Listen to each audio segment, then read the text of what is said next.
Hi everyone.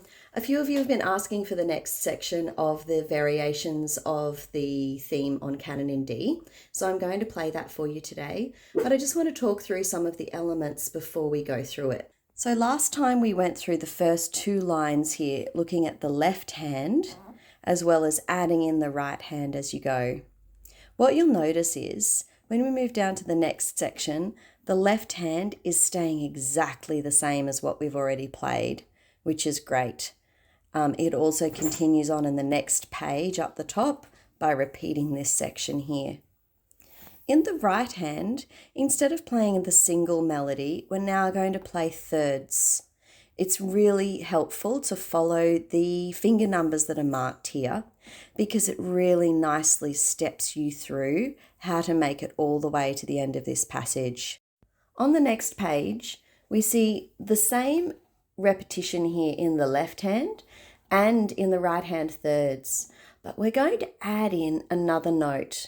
So that's going to be played with your thumb each time we move through here, marked by the number 1. When we move on to the next section, we're actually just splitting these chords into a separate melody. So you'll see that that's still the F sharp from up the top. There's still the D from up the top, and then we've got this repetitive A that's coming in again. So you should be fairly comfortable with the pattern that happens here, and it might come easier to you than you think, particularly if you look at this and you're a little bit overwhelmed by the number of notes here. So today I'm going to play down to the end of this line, and you're going to hear how it sounds from the very beginning until the end of this phrase here. Next time, we'll go through this more complex spot. But what I'd like you to do is really focus on a beautiful legato, nice and smooth in this left hand, which is marked by this slur all the way along the phrase.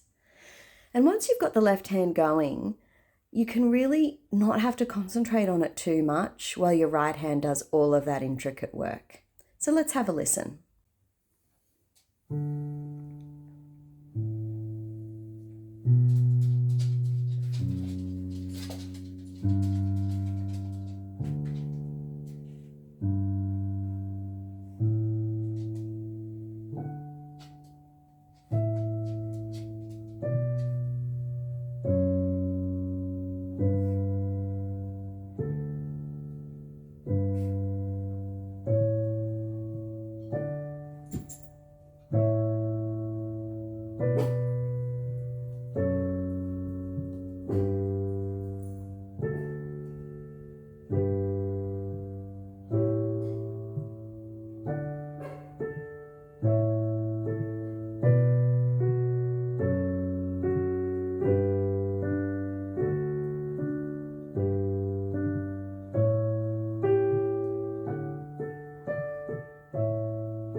One of the really important things to think about during this piece is how fast you go. So if you're beginning of this piece, we've got some beautiful minims here, and even though it says andante moderato, so at a moderate walking pace, some people think, well, it's minims, so I can go at whatever speed I like. And so they fly through this beautiful melody. But by the time they get to here, there's a lot going on. So just be aware of that. You can only start as fast as you can play the rest of the piece. It's always better to start nice and slow. And we're really lucky that when this piece was written, we were asked to play it nice and slow.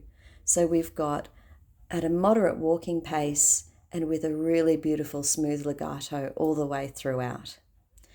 I hope that you found this helpful. If you have any questions, please put them below, and otherwise, please like and subscribe.